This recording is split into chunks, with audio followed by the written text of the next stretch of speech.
Paranormal experiences don't really work to a timescale, and therefore we invite you to listen to a dark minisode.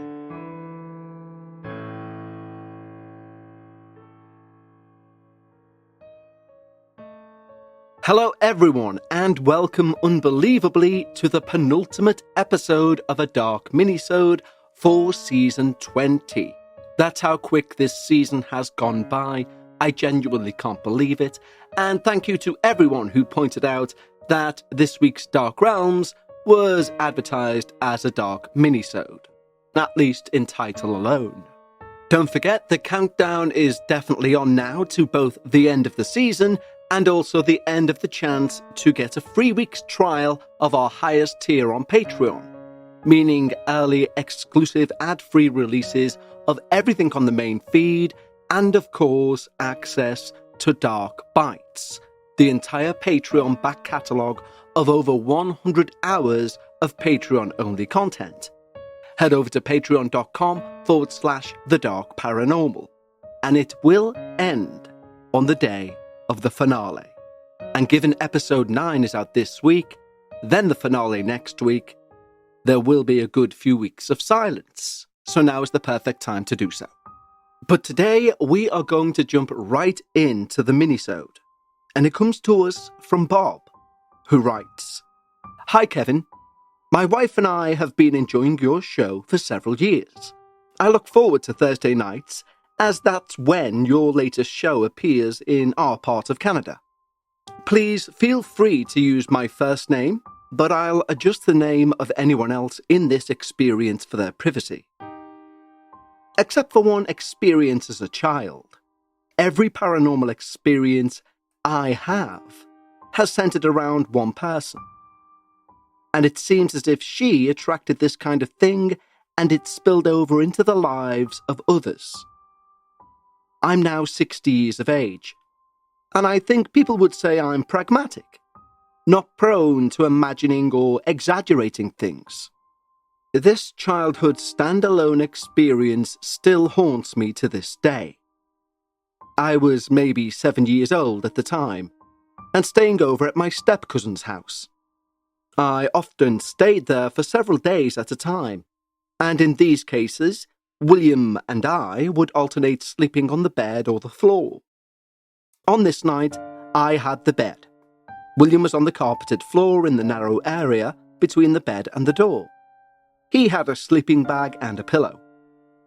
My step-aunt had left the bedroom door partially ajar to let some light in, as William was afraid of almost anything.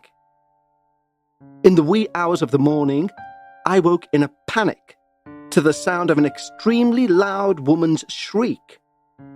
I awoke on my back, still covered with blankets. Looking up, I saw the ceiling light swinging wildly over my bed. I called out to William, but he was sound asleep. And interestingly, my scream didn't seem to stir my aunt nor William's sister at all. And they were in adjoining rooms just feet away from William's bedroom door. Although I was absolutely terrified, I felt the need to stop this light from swinging. So I get up on my knees on the bed, but still could not reach the lamp. I had to stand up in order to stop it from swinging. My skeptical mind thought maybe I dreamt the shriek and somehow hit the lamp myself. But due to the position I woke up in and the distance to the lamp, it was simply impossible. The rest of my experiences all centered around my high school sweetheart, Jenny.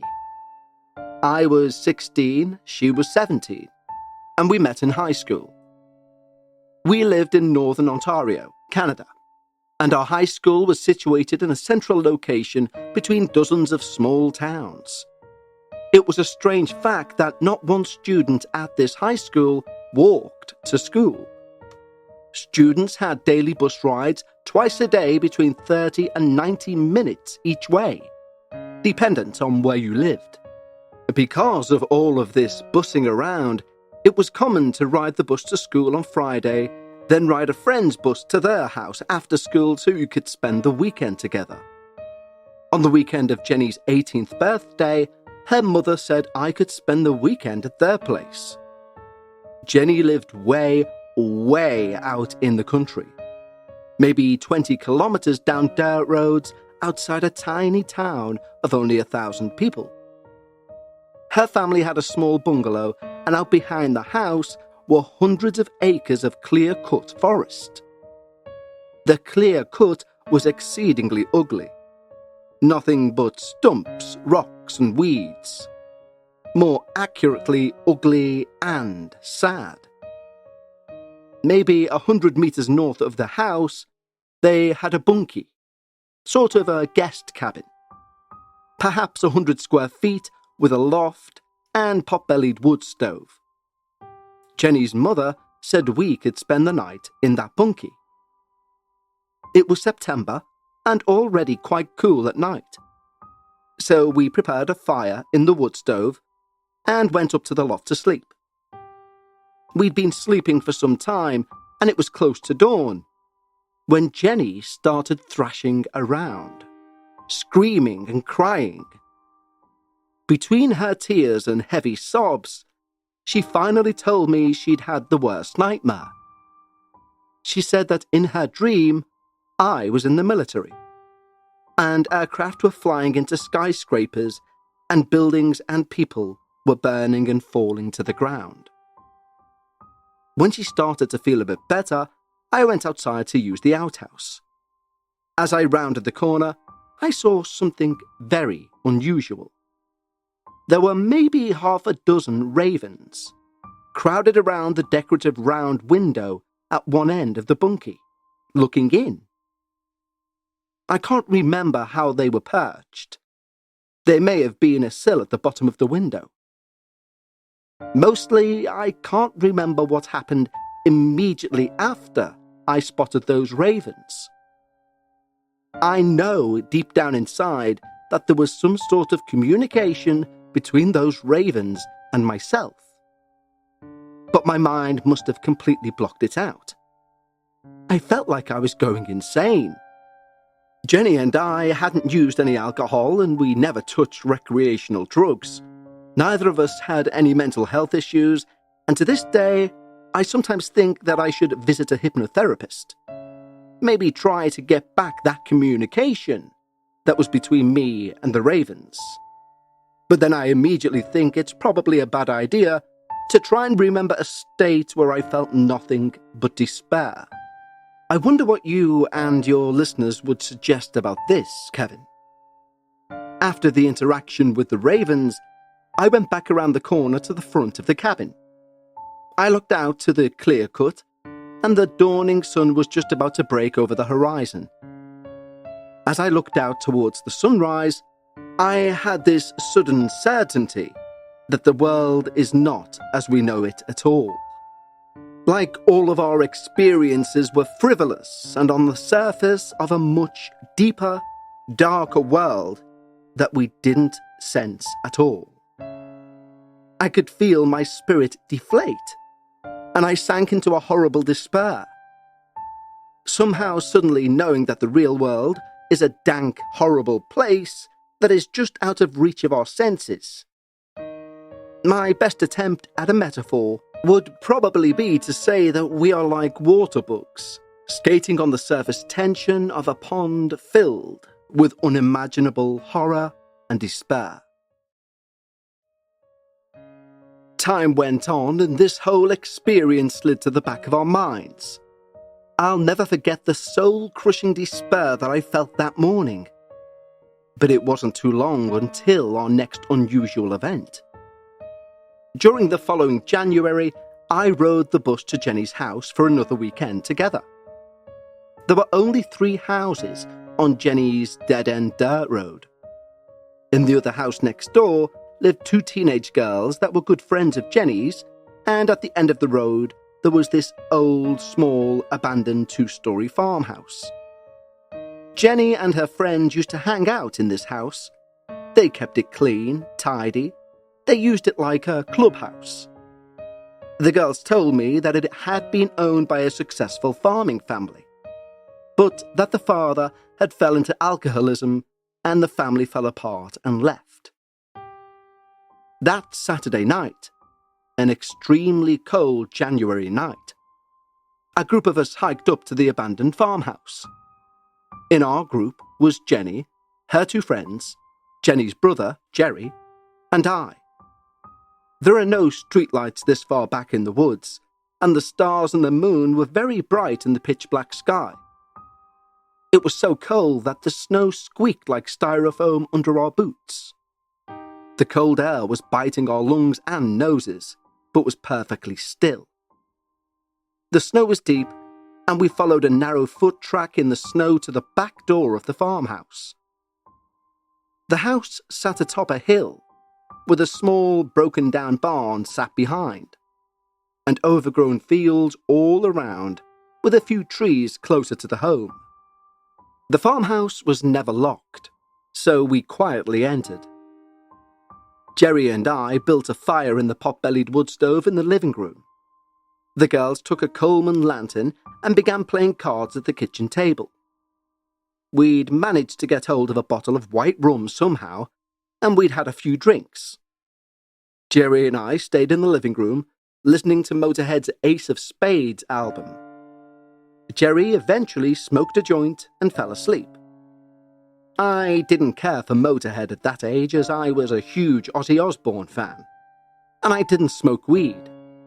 So I stretched out on my back on the carpet in front of the wood stove, disappointedly listening to Motorhead and the sound of the girls playing cards. I had only a couple of drinks, so I doubt that alcohol had anything to do with what happened next. I'm laying on my back, and a strange heat seemed to flush through my entire body. A warm, calming feeling. At the same time, my legs began folding rhythmically and in unison, my knees almost touching my chest. They would fold, then straighten out on the carpet once more.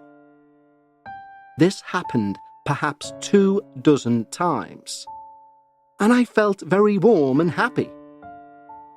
I could best describe it as the feeling similar to getting morphine in a hospital. Despite the good feelings, I suddenly developed an unstoppable urge to go to bed. This tiny farmhouse had a loft bedroom, one that overlooked the kitchen. The girls had placed some clean bedding on that lone box spring metal bed frame. I didn't know if anyone was supposed to stay over, or what the sleeping arrangements were meant to be. But at that moment I didn't care. I climbed the steep stairs from the kitchen to the loft.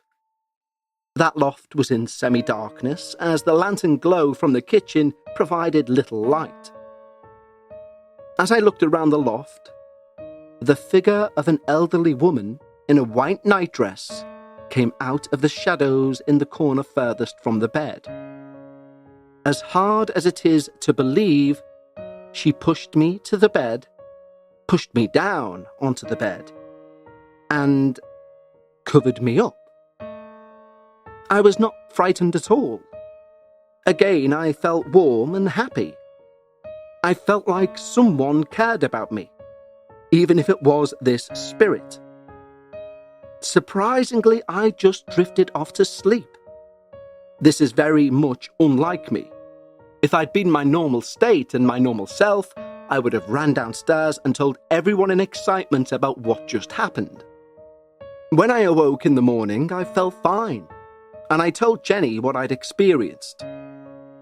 I was so surprised to hear her say that she knew about this ghostly woman, and that she was proud of me for seeing her. Jenny and I broke up shortly after. I forget why. It was just an average high school stuff sort of thing. But even after we broke up, Jenny was at the centre of my next paranormal experience. A friend, Stuart, and I were on summer holidays, and we planned a long canoe trip down a local river, a distance of around 40 miles on the nearby highway. But this river had hundreds of switchbacks in the low regions, rapids and waterfalls in the more hilly terrain, which probably doubled or even tripled the distance we had to paddle. I think it was the second night when we camped at the top of a series of waterfalls and natural granite chutes. We walked perhaps 5 miles to a nearby town to visit Stuart's uncle, and then walked back to the campsite. After 2 days of paddling and hiking, we were exhausted. It was a beautiful night, and very stuffy in our wee 2-man tent. So I let Stuart have the tent to himself and fell asleep outside by the fire. I was very comfortable and fell asleep right away. Sometime later, I semi-awoke to a vision of Jenny's face. Her face was hovering perhaps 4 foot above mine, had a real bluish tinge to it, and was 3 or 4 times larger than a normal face. It was speaking to me, telling me to go into the tent, over and over and over. I was frustrated as I was so tired and comfortable, and I just wanted to be left alone. I was probably not fully awake, but this giant face repeated, "Go into the tent," until I awoke fully and decided to maybe go into the tent. At this point, the face disappeared. No sooner did I get comfortable in the tent when I heard loud breathing and shuffling sounds. I could hear the cooler that we'd wisely left outside the tent get a massive blow and go tumbling away. The breathing became much louder as the pegs from the tent were kicked out one by one and the tent fell in on us. Black bears are very common in that area, so I can only assume it was a black bear. A raccoon couldn't send a cooler flying. After maybe only 1 minute, the bear wandered off. I was too frightened to speak, so I didn't wake Stuart, and I just fell asleep in the collapsed tent. Nothing else happened that night, so in the morning, we packed up and got back on the river. The bear incident was the last with Jenny. In brackets, even though it wasn't strictly with her, close brackets, for 27 years. By 2009, I was in the military. I was a sergeant and was on deployment to an austere environment. My subordinates were all young people, and they were fans of Facebook. Now, Facebook was entirely new to me. So while I was on shift in the evening, I had a look at this new-to-me application. I remember that we had to be very careful with our bandwidth in this location, as the only comms to the outside were through a 3.8-meter dish that was one of the items my unit was in charge of. So I certainly didn't allow any music or videos to preserve the bandwidth. On Facebook, for the first time, I looked up some old high school friends, and they led to other suggestions, and then, with a shock, I saw Jenny's name. I sent her a quick message just to say hi and to see how her life turned out. She said that she'd had to undergo some operations to deal with a brain tumor, but she was okay now. She was certainly surprised to hear from me, and said she'd been worried about me for years and was glad that I was okay. I wanted to learn more about the night the bear flattened our tent, so I asked her if she knew anything about it. She said she didn't remember anything, and she had nothing to do with it as far as she knew. Next, she had a question for me. "Do you remember the night of my birthday, when I had that dream?" I did, and I told her so. "Do you remember that my birthday is September the 11th? I did not remember that. And immediately I shuddered as it all hit home. After Jenny, I often wonder if a brain abnormality can give someone the ability to sense things the rest of us cannot. I've done no research on it, but it seems to make a certain sense to me. Thank you for listening, Bob." Well, firstly, Bob, thank you for providing the penultimate dark minisode for season 20. And secondly, that is a hell of a series of experiences that you encountered there. I will say you did ask what's my thoughts and what's the listeners' thoughts. I can't speak on behalf of the listeners, of course, but my thought in regards to visiting a hypnotherapist to maybe get back those memories of whatever communication you had with ravens, I'm in two minds, in all honesty. Because part of me is shouting, you've communicated with ravens, of course you need to know what that was. And the other part of me is saying, you've communicated with ravens. You probably don't need to know what they had to say. But Bob did ask for both mine and the listener's perspective, so if you do have your own perspective on that, feel free to email contact@thedarkparanormal.com. Now remember, we are accepting submissions for stories and experiences for season 21, but not to that email address. You either do it through the show notes where there should be a link, or you can go directly to the website and click on Submit My Experience. But back to Bob before we leave. You also implicate at the end there may be some correlation between a brain abnormality and the ability to see things others can't. And I think you could be right. Similar to yourself, I have nothing that backs that up, but I do know, and we've talked about it many times on the show, people with neurodivergence, people with dementia towards the end of life, and of course, children as their brain develops. In all of those situations, we're talking about a non-typical brain. And it's interesting the amount of non-typical brains that seem to be the ones who have these psychic or terrifying or sometimes wonderful experiences, but with things that no one else can see. So it's definitely an avenue for more investigation from my perspective. But thank you so much, Bob, for providing the email for this week's penultimate Dark Minisode. I'm sure it will start a lot of people thinking, and has a synchronicity I wasn't going to share, but now I'm thinking, why not? You may as well, because it's legit. And that is, as I was reading through, I reached a natural breakpoint. As I record, as I speak, which sounds, this would be a good point to put the break in so it doesn't jar the story too much. And I simply go into that file and type break and the time. And it was 9 minutes and 11 seconds. But anyway, let's put that one down to coincidence. But please take care of yourselves, and I'll speak to you all soon as we start to wrap up this, what I think has been an amazing season 20. Until next time, stay safe. Goodbye.